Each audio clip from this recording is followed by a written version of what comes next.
So I hope that it's going to catch what I'm saying. Just want to welcome everybody to today's pop-up podcast with Circles of Rhythm. We have Sebastien here, a special guest and a dear friend of Circles of Rhythm, a multi-instrumentalist and an amazing, stellar human being. He teaches yoga, he does all sorts of martial arts, mixed martial arts, and he plays all sorts of amazing music. So I'm just going to bring it over. I'm going to ask Sebastien to come in and maybe just create a beautiful little soundscape for us to come in and center ourselves into a conversation focused on an update on how we're doing today, wellness, and hope for the future. So take it away, Sebastien.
That was awesome.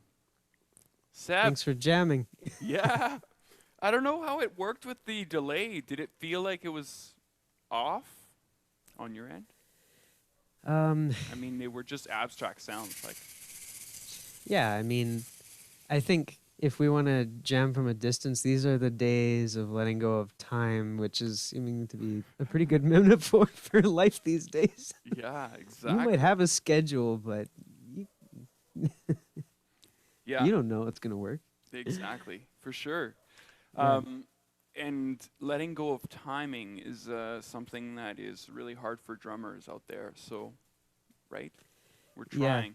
We're trying, but especially digitally, it's not as easy as it seems. What are you doing these days? How are you keeping busy? Um, what am I doing? I'm pretty focused on what are three kind of big things. There's personal stuff, relationship stuff, and um, there's a lot of adapting what I'm doing for work, bringing it online, learning to record, learning my way around editing software, learning my way around video and photo shooting, editing, lighting, slowly gaining little bits of skills so that, I'm not a pixelated block on the screen like our last chat. Uh, um, just yesterday, I got to work with an expressive arts therapist, facilitator, Marcus Alexander. He's working with people around the globe. It was incredible to offer soundscapes while they're in process, and it was, so there's learning to work online live, also learning to do that in recording, and then lots of personal work that really needed time. Yeah. Good for you, man. There's a lot of that happening these days. I find that the personal work is almost like a necessity, and you can't get away from it. It just shows up. Hey, and it's pretty cool that you get to do some soundscapes with these artists at a distance. Tell me more about that. What was that all about? What's that for? The recording. Yeah. Um, so the what are some examples of recording? So I mean, there's a recording. I don't know if it'll end up being used, but a recording to make to I think help demonstrate what I do for like ACF for Allied Charitable Foundation. There's there was, but that was a little while. That was a while ago. Yeah. I am. What am I doing now? It's the most recent recording project, which I'm super stoked about, is a friend who works as a doula, asked me to create. She's having a baby really soon. She asked me to create a recording for the birthing process. Wow. So I just finished creating this hour-long recording that she can loop, but at least it's not a 3-minute song to loop. So Wow. Eh? Depending on her labor, she might be, hopefully, knock on wood, only running it through once or twice. But it could be much longer. Who knows? That's yeah, amazing. That is a very cool thing. So you can be contacted. People can get in touch with you and say, "Hey, Sebastien, I am looking for a soundscape, or I'm looking for some sort of musical support for this setting, from childbirth to a workshop to yoga to." Tell me all the gamut of experiences that you've created sounds for. Tell me all about those workshops. in person or online. How about both? Tell me, yeah, Well, at the moment, I'll speak to what's going on right now. In sure. person, um, not in person, online. Uh, I'm definitely I'm offering soundscapes for trauma-informed yoga. I'm offering it as a sound bath component after the movement practice with, in this case, with Jeremy Bell, who is works really closely with Yoga Within in Edmonton here. Um, I am, I was before I was offering sound for yoga practices in like as an accompaniment, and I am starting to get to the point of having the means to offer sound um, during the class while the instructor speaks, because there's all these technical things, right? You know, the way it prevents the speech. So I and sound at the same time. So it looks like that's going to be doable now to play during while someone leads a yoga class. Um, and that also looks like, if I kind of tie it back to experiences in person, like I'm thinking of Wub in the Woods, where Jessica Laporte led the movement session. Now it looks like I would be able to do that, where she would be able to speak and lead movement, and I could offer soundscapes to help match the sense of moving quicker, moving bigger, moving. Let's change the exercise as people learn to explore their body and really feel the joys of having a body versus like let's purely exercise, or maybe dancing seems intimidating. There's so many beautiful things to learn about how your body works. Um, what else? Yeah, people can certainly reach out. They can reach out on social media at the moment. I'm working on a website. So at the moment, I'm Sebastien Bolessa, Music, Movement, and Yoga on Facebook. Cool. Yeah, those are some little bits. I'll put that in the description so for people to reach out. But you're speaking about this transition from digital platforms and not really being able to create sound simultaneously with somebody else speaking or leading a workshop, for example. But now it's shifting into being able to do that technologically. What's different? What's changed? How did you accomplish that? Or is it just the platform is evolving? The platform, I don't think has specifically. Um, I'm sure it wouldn't be long before they might allow that option. But for now, it's finding workarounds, getting into kind of starting to get into some of the nooks and crannies of how to have the computer and the software work, and yeah, so a lot of trial on error, learning from people in the community with experience. Um, it's not too complicated though, so but it probably would be worth us making a video about it, because I haven't Right? seen one that literally says how to have someone play background music while someone speaks. How to Exactly. have You can have background music if it's recorded, but there isn't an inherent setting in Zoom to allow someone to play and have the talking be possible. The primary speaker, and you should be able to set some sort of priority sequence on audio. So this is the primary one, but this should be also 60% or 40, 60%, 40%, and whatever else, right? Mm. It's been a challenge, and so for me with the drumming circle, a lot of people out there are doing these digital drum circles, and I've done a few conferences myself digitally, and I've got a few more coming up. And it's great, but I find that it's more like a performance. You know what I mean? You're like there, you're doing the thing, and people are participating live, and it's happening live, but everyone else's mics are turned off, and you're just doing the thing. And and there's a piece that is missing for me when I operate that way. So I've kind of pulled back. People are like, Julian, we need to do more drumming. We need to do more drumming, and I'm not a performer myself. But when you speak, you talk about, um, you know, these intuitive, interactive soundscapes where you're actually feeding off of what's going on in the room, but also what the facilitator is saying and doing and invoking.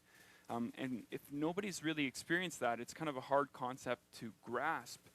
Um, but it must be really exciting for you to be able to do this still digitally live. What's the difference between just somebody finding a soundscape and hitting play, something that they like, these maybe a background to a meditation they've heard or something like that, and they just plays this beautiful piece of music, and then do a workshop on top of it, versus having you in the room and or somebody like you, somebody who does a soundscape tool, uses the soundscape as a tool to deepen the experience. What's the difference, and what is the value of being able to do that live?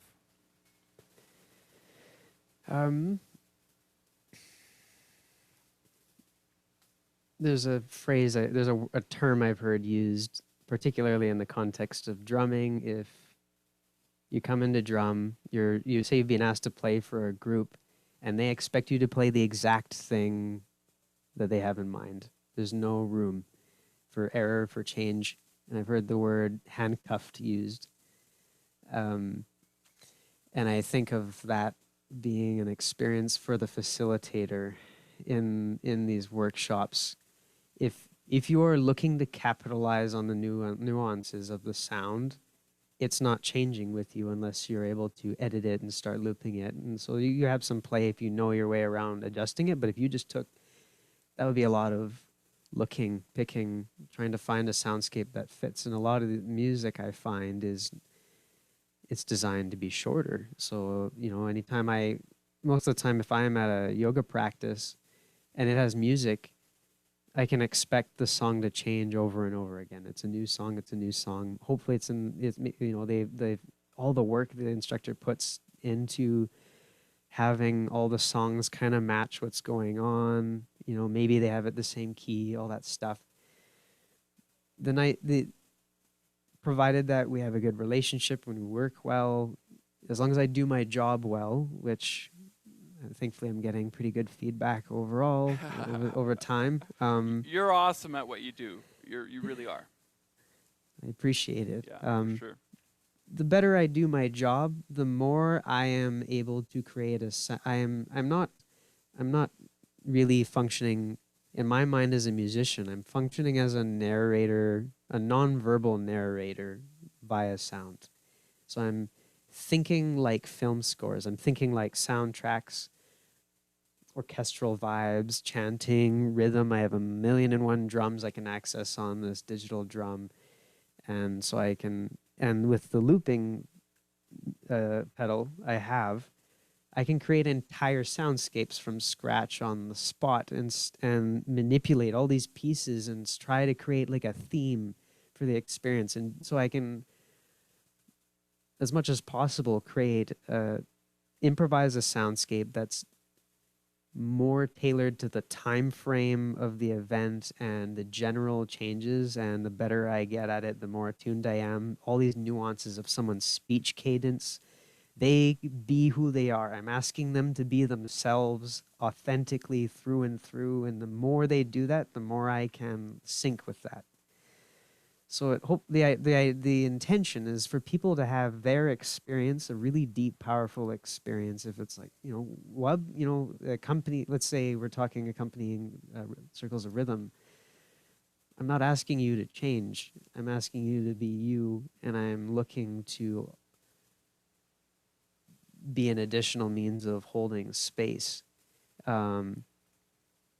Really, in the case with the circles of rhythm, I've taken more to trying to let go of rhythm because there's so much happening that way.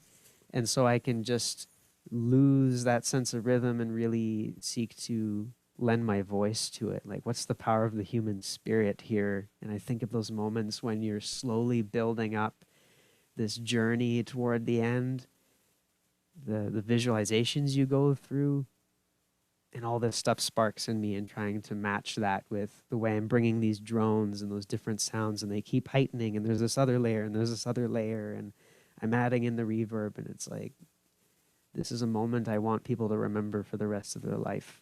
Not because of me, I just want to make it easier. Amazing. And, I couldn't have, well, I can't say it better. That's why I'm asking you to say it.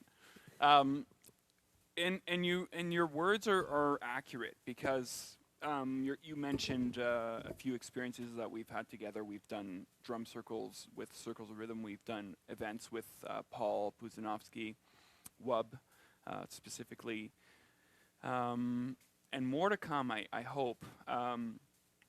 Amazing experiences, and it's a gift. I think that there's something to it when you're live in the room with people.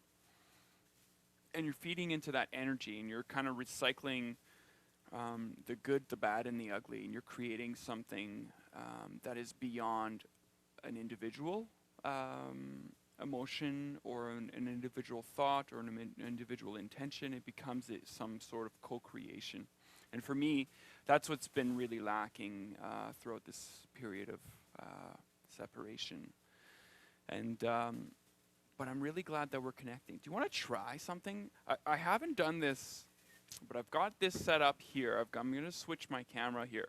I've got this set up here where I've got my drums, and you talked about how you kind of need to position yourself in a way, stepping away from the rhythm, and I think that'll work really well for if I were to play something rhythmical, and you can create some sort of underlying sound to create. Do you want to try something together? You cool with that? Mm-hmm. Anything you want me to adjust for settings in here? No, you sound beautiful. Yeah, for Mm-hmm. sure. Just turn down my knob. I only have one knob to turn down. It's the suck knob. Just turn it way down so I don't suck as bad. All right. I don't understand what you're talking about. It's been turned down the whole time. Yeah. Oh, whoops. You don't have that, actually. Oh, that sounds better. Okay, so I'm going to let you start, if that's okay, and then I'll adjust myself to just kind of a nice little space, if that's okay. All right, I'm going to bring in the drones I had earlier and the tremolo. What key would you go in? Ooh, it's this is the challenge with being intuitive about it. I was playing... What am I playing around here? Doesn't matter, but you know what? Okay, so hang on. Give me a couple of notes. Could you do D? Yes. Let's work around D. I said D as in dog. D. Yeah, is that what you said? Yeah. Okay. What did you hear? I thought you said B as in boy. But there you go. Let's try this.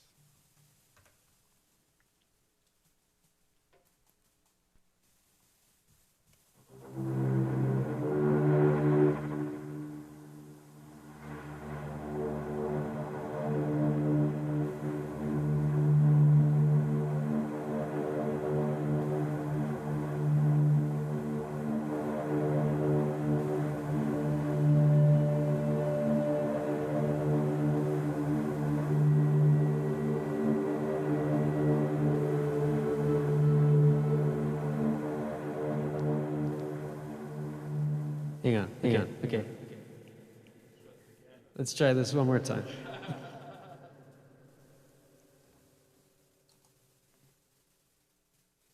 You give me a note.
worked out pretty good.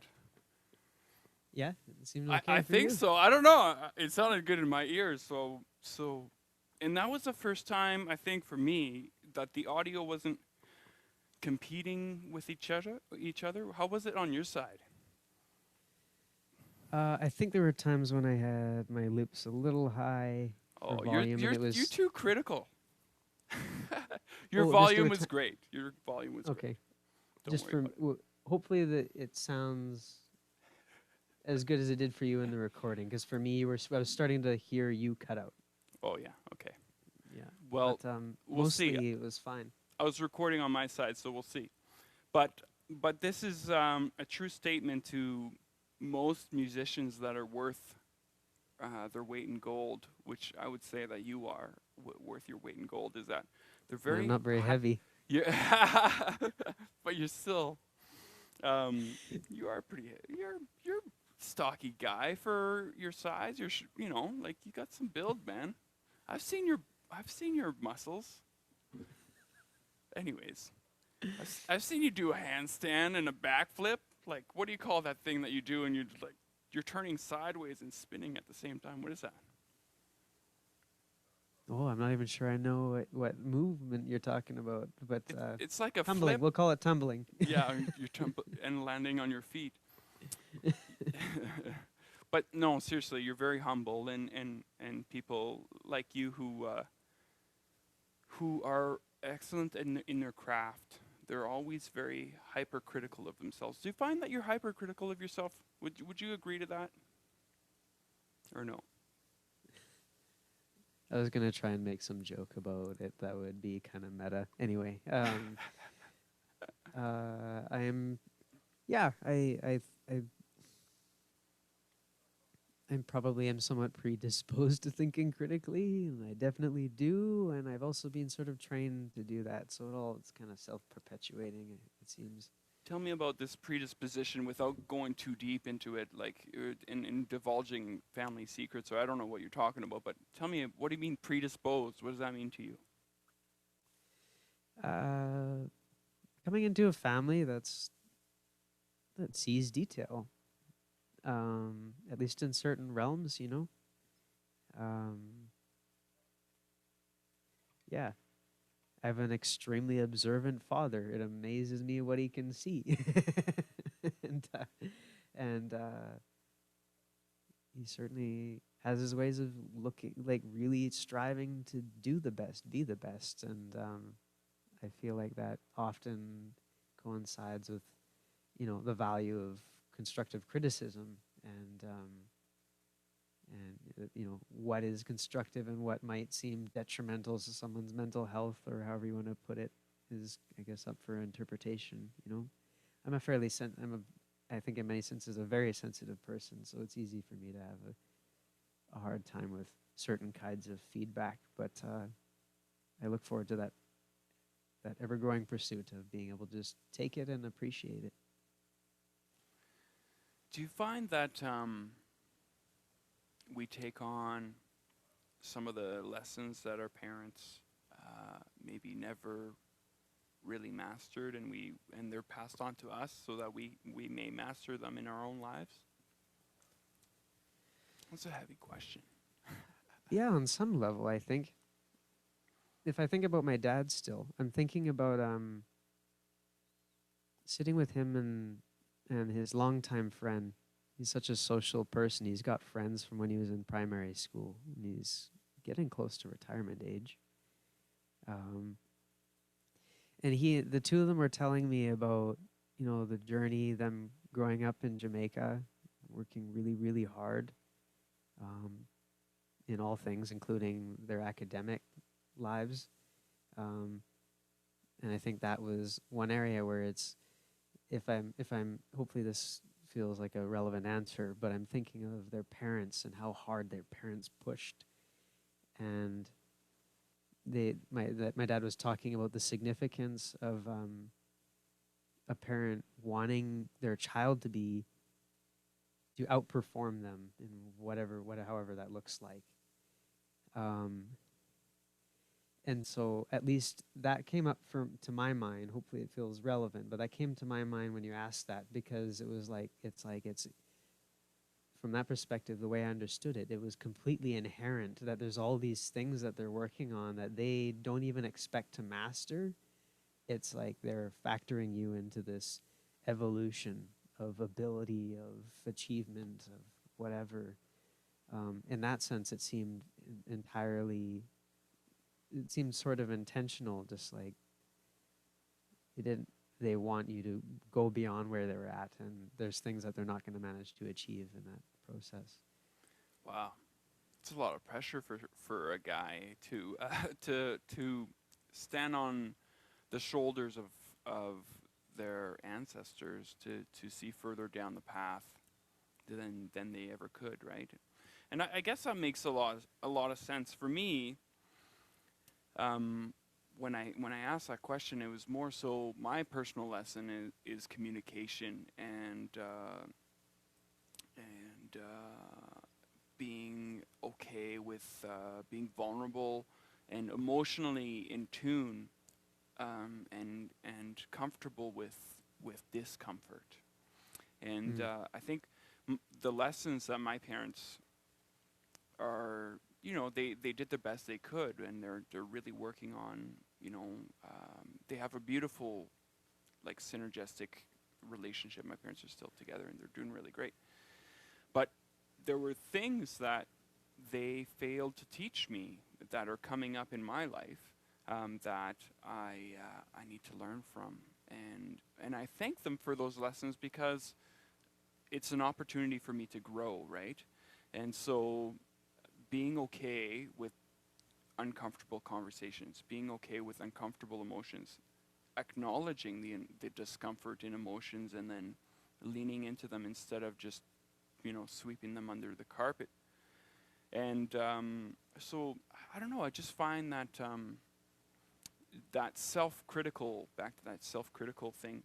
I think there's a perfectionistic tendency as well in my family, and I think that's a blessing and a curse. That many musicians or other people, and Alan Reese, a gentleman, Al, amazing guy.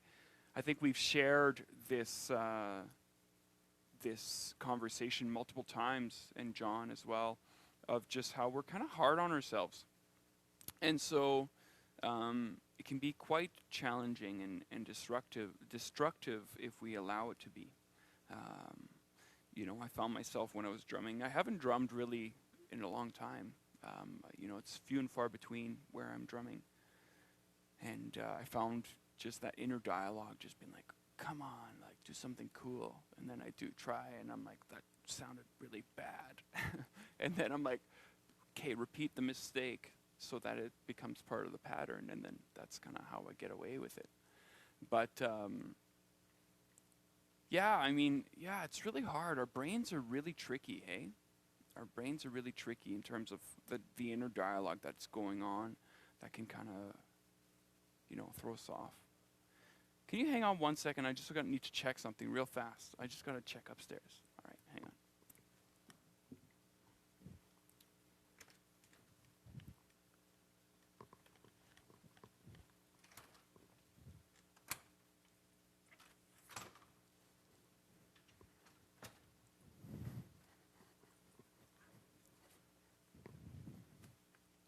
Hey, you're good. Stay here, okay? Yeah. Good boy.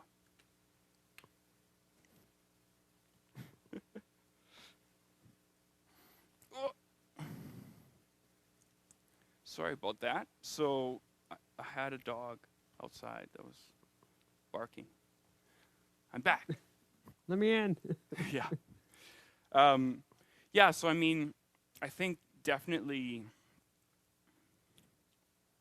yeah,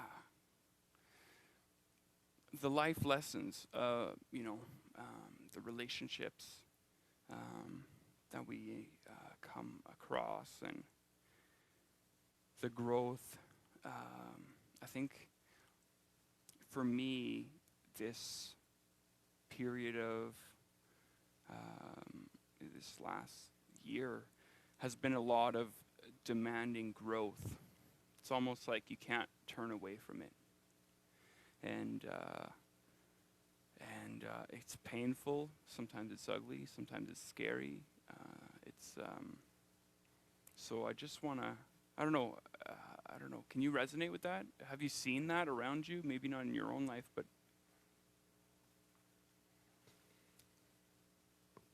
There's there's lots coming up for me at the moment. I'm gonna say yes, but you're asking me if it's being kind of scary. Lots going on. I might need you to repeat, just like I mean, yeah. I think there's just, you can't turn away from the growth. It's almost like Right. personal growth is coming and saying, "Hello, I'm here," and you have no choice. It's more actually, it's not even knocking. It's just coming in and saying, "Let me in." Right? Yeah, absolutely. It's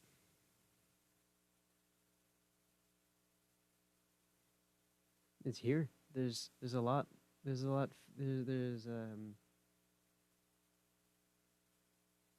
at least in my life, there are fewer opportunities to run away from it if I was consciously or unconsciously, subconsciously running away from it.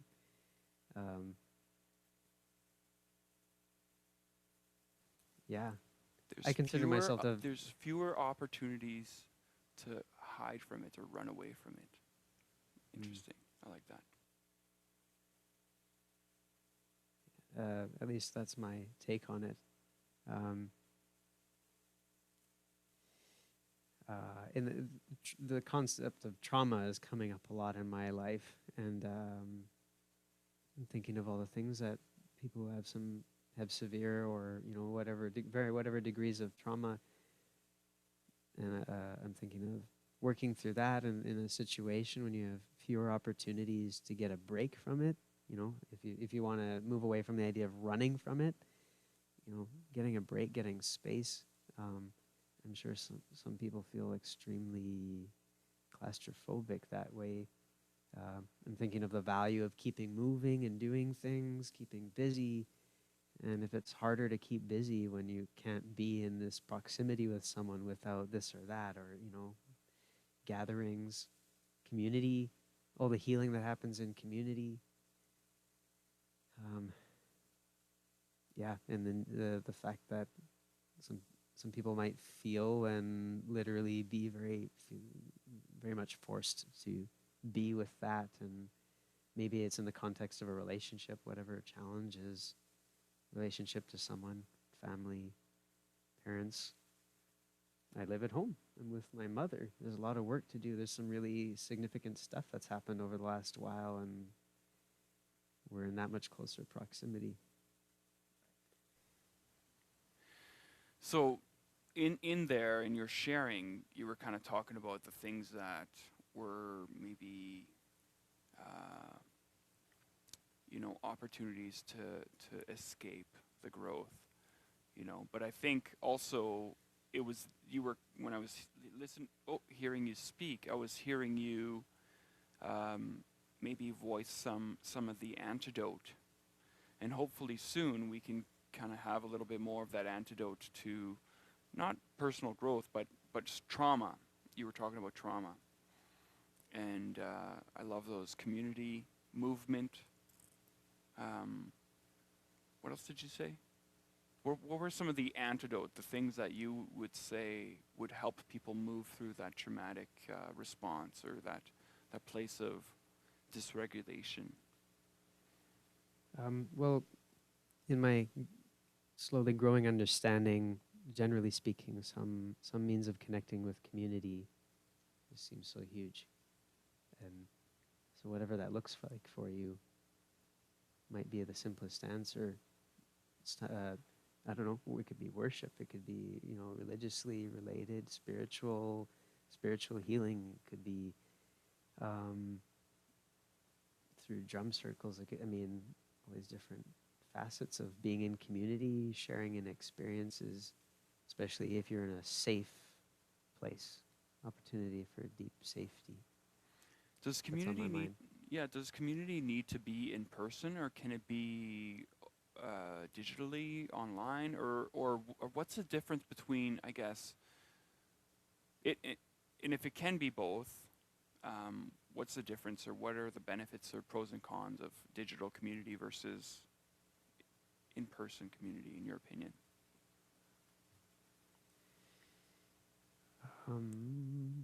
Something that comes to mind right now is access to the senses. Hmm.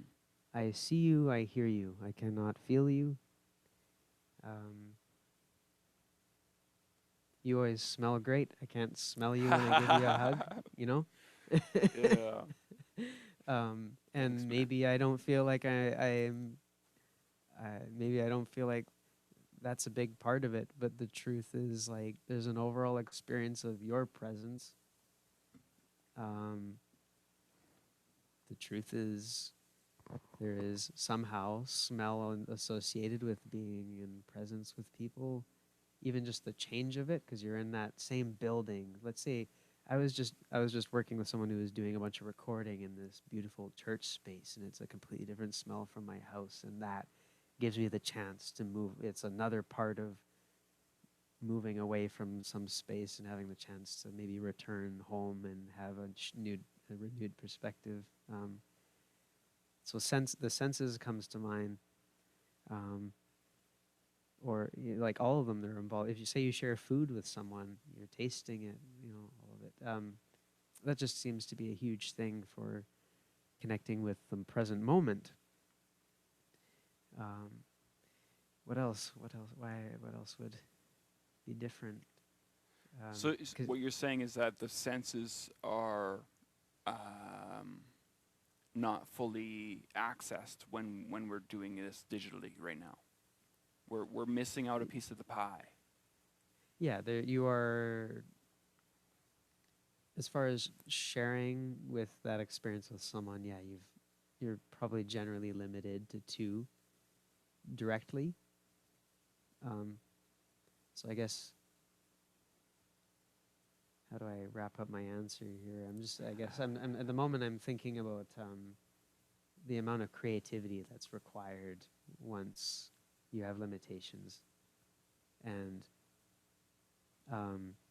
if safety is such a huge thing, maybe the need to be adapting and adjusting could be, I'm sure it feels very destabilizing versus just going to that safe place you've been able to go over and over again, and you've cultivated this experience that lets you do that kind of work. I definitely feel that they're both valuable, though, and as uncomfortable as it might be, the opportunity to really being in situations that are uncomfortable and that really demand that creativity could be the reason that you find the solution sooner, find a healing sooner. If I quickly give an example, I'm thinking of the expressive arts sessions these last couple of days. And before I was creating soundscapes while everyone's moving their art and they're accessing all these different mediums. They're all in the same room and everyone's being respectful of each other. So if someone wants to make sound and join in, they're being respectful to the other people who might want to just quietly focus. Here you get this situation. Everyone's on Zoom and they have this window into the same shared experience, and I'm offering sound to every one of them, but they just mute themselves, and suddenly they have the whole world of all their tools they've accumulated that they can access, and that could involve going nuts on their drum kit, and the other person's sitting there really quietly working. So there's a degree of separation that can be harnessed for the power of it that can also be really hard to be with. Nice. Interesting. That's an interesting, I almost want to use that as a metaphor. How can we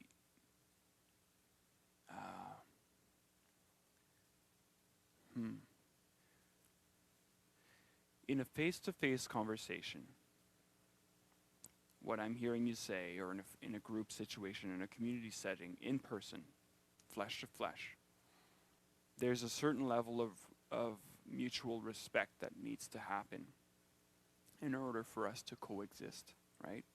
And create a space. We can still do things individually, but we still need to be aware of our surroundings, right? You can't just be banging on the drums while somebody's, doing a meditation. You could, but I mean, it just doesn't jive. Whereas in the digital space, what I hear you say is that you're creating a shared space, but at the same time, the ability to kind of turn off your volume, but still own your individuality and really lean into that individuality at full volume. Like your full volume could be fully immersed into a meditation. Doesn't need to be in terms of noise. Completely immersed into that space, or like you're saying, completely pounding on a drum kit. Yet you're anchored to the same point. I mean, what does that make you think of? What is that? Where am I going with this? Like, I really don't know, but I feel like there's a wisdom, a deep wisdom to that. Like, almost like not turning down your volume. You have a thought. Yeah, just I do want to be respectful to everyone that's not in that situation. They could be living in a household where maybe it's really noisy, and actually them being they're not gonna get away from the noise, figuratively or physically. Maybe that drum kit really is not an option regardless Right. of whether or not. So I do want to be respectful of everyone. I'm really, really grateful for the situation I'm in. I'm trying to keep it quiet with the way I have things that mostly require headphones and doesn't make too much noise. But I feel like you might have already sort of spoken to the point that was sort of coming up for me when you asked that. It's not all of everything I can think of, but it's to encompass this little idea here. What was your wording?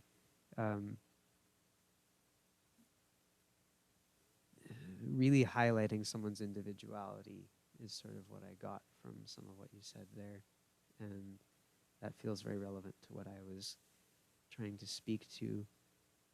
And it reminds me of a lot of, at least my personal experiences in the yogic journey that I've had so far.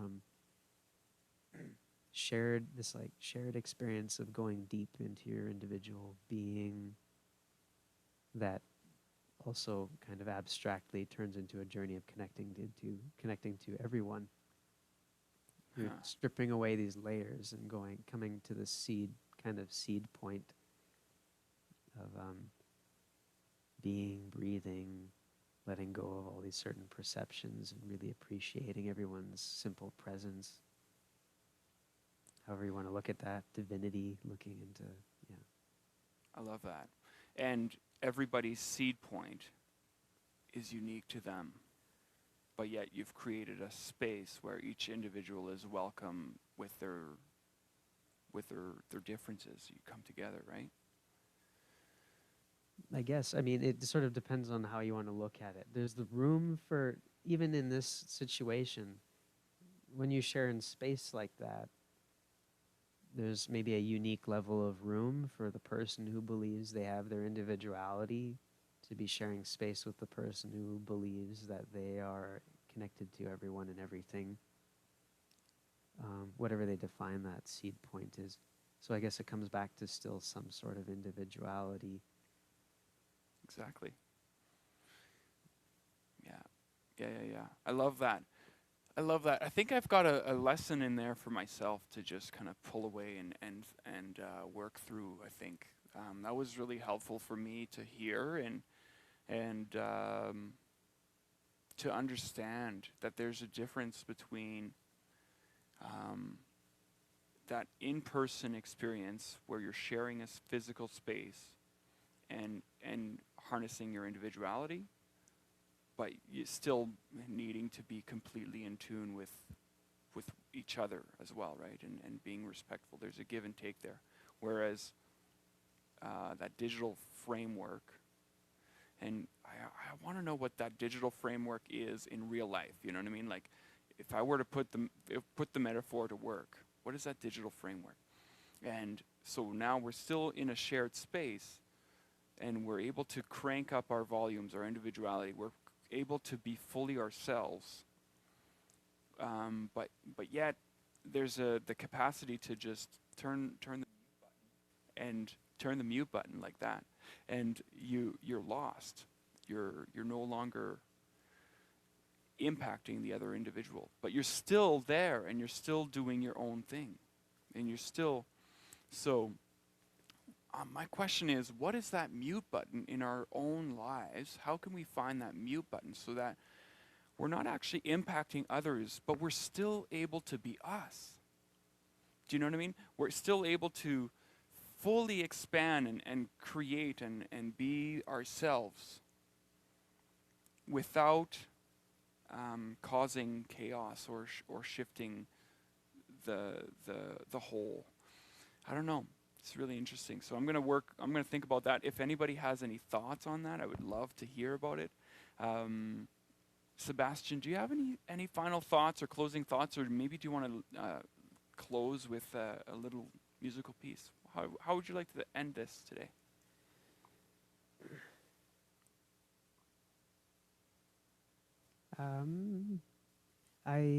I might play for a couple moments here.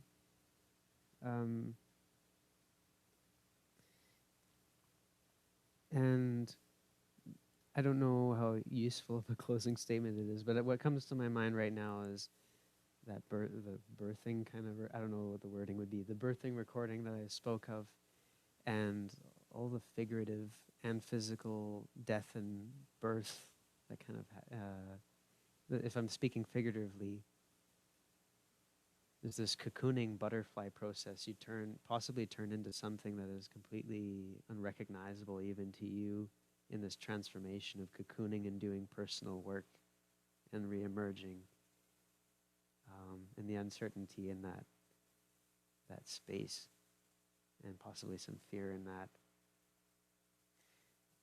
For me, having spent most of my time up until high school, for me, very isolated and spending several hours on my own every night with myself, I know that did wonders. It was very challenging, but it did wonders for me. And so the soundscape that I want to create here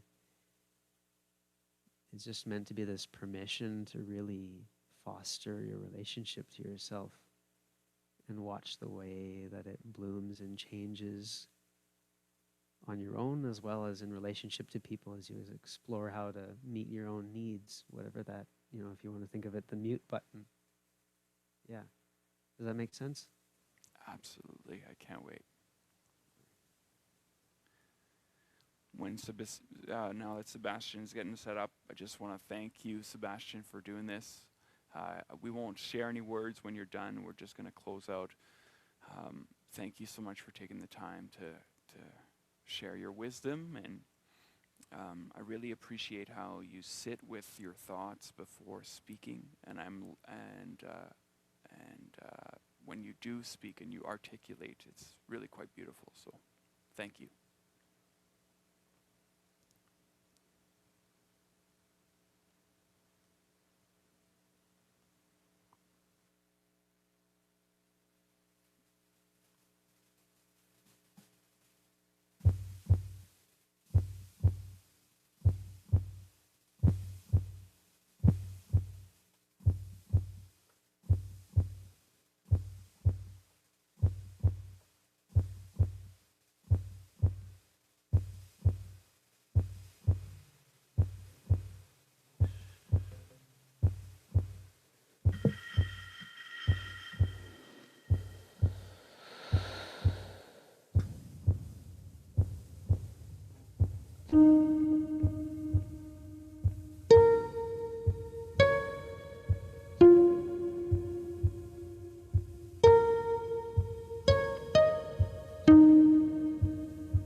Dude.